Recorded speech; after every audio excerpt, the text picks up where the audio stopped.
It's really important to add rhythmic variety to your composition. Rhythms are notes like minims, which you won't use much in this composition, crotchets, which are one-beat notes, quavers, and each of them has a rest equivalent. So if a crotchet is a one-beat note, a crotchet rest is a one-beat rest. So there's no sound that happens then. Rests, like the crotchet and the quaver rest, are really important in the blues as they add rhythmic interest and make it sound more in the style of the blues.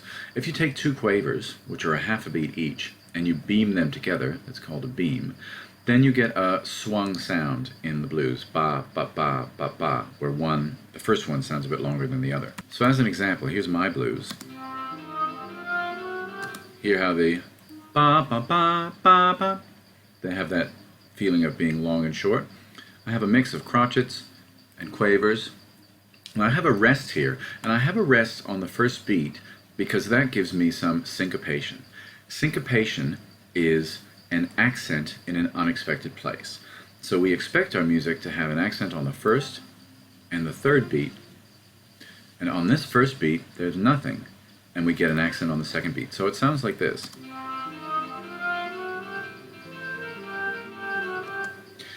So that gives us a bit of syncopation.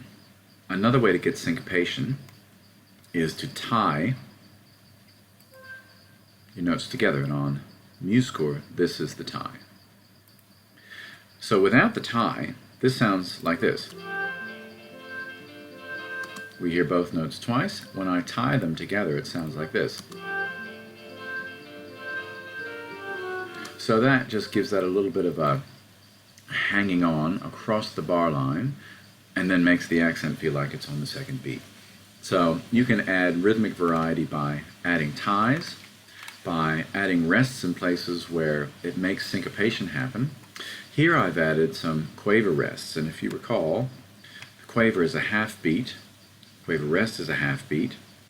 So to create this, if you had a crotchet here, for example, all you have to do is select that note and make it blue, and click the quaver to make the note half as long. This note was probably originally here, and what I did was I probably used the same process. Where that was a crotchet, I'll make it into a quaver, and then I will cut it, which is Control X for the shortcut, and it takes it away, and then I will paste it, which is Control V for the shortcut, and that put it there. And once again I tied it to give it syncopation. So in here we have crotchets, quavers, these are two quavers tied together, these are single quavers, and rests.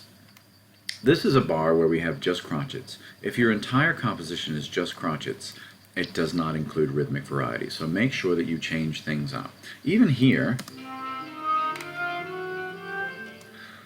I've got a bar of crotchets, but I immediately follow by two quavers tied together, a crotchet rest where there's some space, quaver, quaver rests, so it really mixes up the rhythms.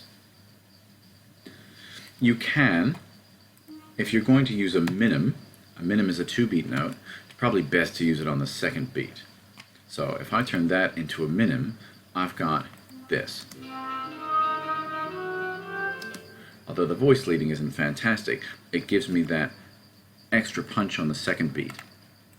So in short, your rhythmic variety is going to include at least all of these things, maybe the occasional minim, but I wouldn't go any longer than a minim, so not a 4-beat note, and any shorter than a quaver, so no semiquavers.